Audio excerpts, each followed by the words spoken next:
Clock explainer presents as the gods will. यह movie release हुई थी 2014 में और ये बेस्ट हॉरर मूवी में से एक है। कहानी की शुरुआत में हम एक लड़के को देखते हैं जिसका नाम शुन होता है। वो अपनी लाइफ से काफी बोर हो चुका था बिकॉज वो बहुत ही सिंपल लाइफ गुजार रहा था। वो डेली स्कूल जाता था और घर वापस आ जाता था और यही उसकी लाइफ थी। लेकिन एक दिन जब वो स्कूल जाता है तो वहाँ पर एक ऐसी डडली गेम में ट्रैप हो जाता है। अगर उसे गेम से जिंदा बाहर निकलना है तो उस गेम को जीतना ही होगा।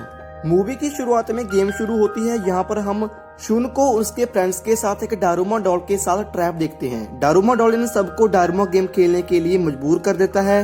इस गेम में डारूमा डॉल अपना पेट दिखाता है और गाना गाता है और अचानक से पीछे पलट जाता है तो अब सभी स्टूडेंट्स को बिना हिले जुले एक स्टैचू बनना होता है और कोई गलती से भी जरा सा भी हिला तो डॉल उसे मार देगा। सभी स्टूडेंट्स डर की वजह से गेम नहीं खेल पाते। डारूमा डॉल के पलटने के बाद अगर कोई हिलता तो डॉल उसे मार देता। अब शुन के पास एक ही सा रास्ता था कि किसी न किसी तरह डॉल के पीछे वाले बटन को दबा दिया जाए, क्योंकि ऐसा करने से ही वो गेम बंद होगा। शुन और उसका दोस्त मिलकर बटन को प्रेस कर देते हैं और गेम जीत लेते हैं। बट तभी उस दूसरे लड़के का भी सर एक्सप्लोड हो जाता है और उसकी भी मौत हो जाती है। इससे भी पता चलता है कि गेम को केवल एक ही इंसान जीत सकता है जो बटन को खुद प्रेस करेगा। डारूमा गेम खत्म होते ही डारूमा डॉल हीरो को कहती है कि बिल्ली आएगी और सबको खा जाएगी। शुन को यह बात समझ में नहीं आती। फिर क्लास से डोर्स अपने आप खोल जाती हैं और हीरो क्लास के बाहर भागकर अपने बचपन की दोस्त इशिका को देखता है। इशिका किसी और क्लास की स्टूडेंट थी और उसकी क्लास में भी वही डेडली गेम चल रहा था जिसमें अब वो अकेली जिंदा बची थी।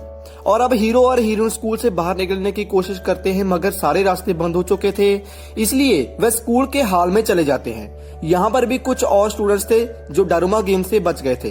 अब हैरान कर देने वाली बात यह थी कि इन बच्चों में से कुछ स्टूडेंट्स ने चूहे वाली ड्रेस पहन रखी थी। इस हॉल के फ्लोर पर बड़े बड़े अक्षरों में एक पहेली लिखी हुई थी कि बिल्ली से वही बचेगा जो बिल्ली के गले में घंटी लगाएगा। तो इसका मतलब था कि अब दूसरी गेम शुरू हो चुकी है। अचानक इस हॉल के फ्लोर में से एक बड़ी सी बिल्ली बाहर आती है और सबको एक एक करके खाने लगती है। हमारा हीरो नोटिस करता है कि बिल्ली उन्हीं स्टूडेंट्स को मारकर खा रही है जिन्होंने चूहे की ड्रेस पहन रखी है। वो सबको जल्दी से चूहे के कपड़े उतारने को कहता है। बिल्ली अब शांत होकर बैठ जाती है, लेकिन कुछ देर बाद बिल्ली इन सब पर दोबारा अटैक कर देती है। तभी हीरो और हीरोइन को फ्लोर पर एक बेल पड़ी मिलती है जिसे इनको बिल्ली के गले के नीचे लगी गोल्ड रिंग में डालना था। ऐसा करने से ही ये सभी दूसरी गेम में जीत पाएंगे। इनमें से एक लड़का जो बास्केटबॉल में परफेक्ट था वो बेल को रिंग की तरफ फेंकता है, मगर बिल्ली इस बेल को अपने हाथों से रोक लेती है। तभी ये तीनों मिलकर एक प्लान बनाते हैं जिसमें ये बेल को एक बास्केटबॉल में डालकर उस रिंग की तरफ फेंकते हैं, जिससे बिल्ली कंफ्यूज हो जाती है। बेल बिल्ली के गले की रिंग में ऑलमोस्ट जाने ही वाली होती है कि तभी बेल रिंग से टकराकर नीचे गिरने लगती है। तभी हीरो का दोस्त अमाया बेल को रिंग में डाल देता है। क्योंकि इस गेम को हीरो इशिका और अमाया ने ही कंप्लीट किया था तो बिल्ली उन्हें विनर घोषित करती है। बाकी जो 3 स्टूडेंट्स बच चुके थे अमाया उन्हें मार डालता है। अमाया को भी इस गेम में मजा आने लगा था। तभी बिल्ली के मुंह से बेहोश करने वाली गैस बाहर आती है और ये तीनों बेहोश हो जाते हैं। बाहर की दुनिया में लोग यह लाइव ब्रॉडकास्ट देख रहे होते हैं और सबके मन में बस एक ही सवाल था कि आखिर ये सब कर कौन रहा है। पूरी दुनिया में से पूरे 100 मिलियन बच्चे इस गेम के चलते मारे गए थे। आर्मी से लेकर पुलिस तक हर कोई इस गेम को रोकने में लगा था। जल्द ही लोगों के बीच यह बात फैल चुकी थी कि ये सब भगवान का काम है और जितने भी बच्चे जिंदा बचे थे उन्हें गॉड चिल्ड्रन का नाम दे दिया गया। मूवी आगे बढ़ती है। हम देखते हैं कि जितने बच्चे जिंदा बचे हैं वो सभी इस बड़ी सी क्यूब में हैं। इसमें न अंदर आने का रास्ता था और ना ही बाहर जाने का। क्यूब के अंदर हीरो के दोस्त अमाया को होश आती है और वो देखता है कि उसके रूम में इचिका नहीं थी। उसी रूम में 2 और स्टूडेंट्स थे जो कहते हैं कि अब तीसरी गेम भी जल्दी शुरू होने वाली है। तभी अचानक रूम की डोर खोलते ही 4 डॉल्स अंदर आ जाती हैं। इसका मतलब है कि अब तीसरी गेम भी शुरू हो चुकी थी। इस गेम में बीच में बैठे आदमी को जी चारों डॉल्स गाना गाते हुए घूमेंगे और गाना खत्म होने पर उसे यह गेस करना होगा कि उसके पीछे कौन सी डॉल है।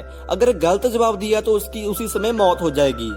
हीरो चालाकी से ये गेम भी जीत लेता है और गेम खत्म होते ही ये चारों डॉल टूट जाती हैं। डॉल्स के डिस्ट्रॉय होने के बाद एक चाबी बाहर आती है और जब हीरो रूम के बाहर आता है तो उसे अपनी फ्रेंड इचिका भी मिल जाती है। अब इनके सामने एक अजीब सा दरवाजा था जिसको इन्हें 7 चाबियों से खोलना था। सब अपनी अपनी चाबियां अंदर डालते हैं और तभी गेम का अगला नेक्स्ट लेवल शुरू हो जाता है। अंदर पहुंचने पर चौथी गेम भी शुरू हो जाती है। इस गेम में एक सफेद भालू इनके सामने आता है और सवाल पूछता है। अगर सबने सच बोला तो ये सभी जीत जाएंगे, लेकिन अगर किसी एक ने भी झूठ बोला तो भालू इन्हें टाइम देगा ताकि ये सभी दोस्त उस बंदे को ढूंढकर भालू को सौंप दें और फिर भालू उसे मार डालेगा। अब भालू के हर सवाल पर जब भी ये बच्चे आंसर देते तो भालू इनसे कहता कि तुम में से कोई एक झूठा है, जल्दी से तुम लोग डिसाइड करके उस झूठे बच्चे को मुझे सौंप दो, वरना मैं तुम सबको ही मार डालूंगा। और अब ये आपस में ही झगड़कर अपने में से 2 बच्चों को ढूंढकर भालू को सौंप देते हैं। लेकिन जब तीसरे सवाल पर भी भालू यही कहता है कि तुम में से कोई एक झूठा है, हीरो भालू को ही झूठा बताता है। वो बोलता है कि तुम ही झूठे हो, तुम खुद को श्वेत भालू बोलते हो लेकिन तुम अंदर से बिल्कुल ही काले हो। तभी वो भालू पिघलकर वहीं पर मर जाता है और तभी इनके सामने कुछ डॉल्स आकर इन सभी बच्चों को आइसक्रीम देती हैं और ये सभी खुश होकर आइसक्रीम खाने लगते हैं। तभी हीरो नोटिस करता है कि उसकी आइसक्रीम की स्टिक पर विनर लिखा था। जब वो इचिका की ओर देखता है तो उसकी आइसक्रीम की स्टिक पर डेथ लिखा हुआ था। तभी वहां पर से एक एविल डॉल बाहर आती है और जिसकी भी आइसक्रीम की स्टिक पर डेथ लिखा हुआ था उसे लेजर से मार देती है। मूवी के एंड में हम हीरो और अमाया को क्यूब के ऊपर खड़ा देखते हैं। अमाया बहुत ही खुश था, मगर हमारा हीरो अब अपने आप से ही हार चुका था। वो कहता है कि भगवान जैसा कुछ नहीं होता एंड पीछे से एक डॉल उसे ठीक करते हुए बोलती है कि ईश्वर होते हैं। इस गेम का असली मकसद ही तुम्हें भगवान के पास लाना था।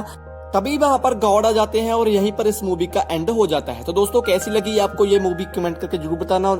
ऐसी और वीडियोस देखने के लिए अपने चैनल को सब्सक्राइब और बेल आइकन को प्रेस कर लेना। धन्यवाद।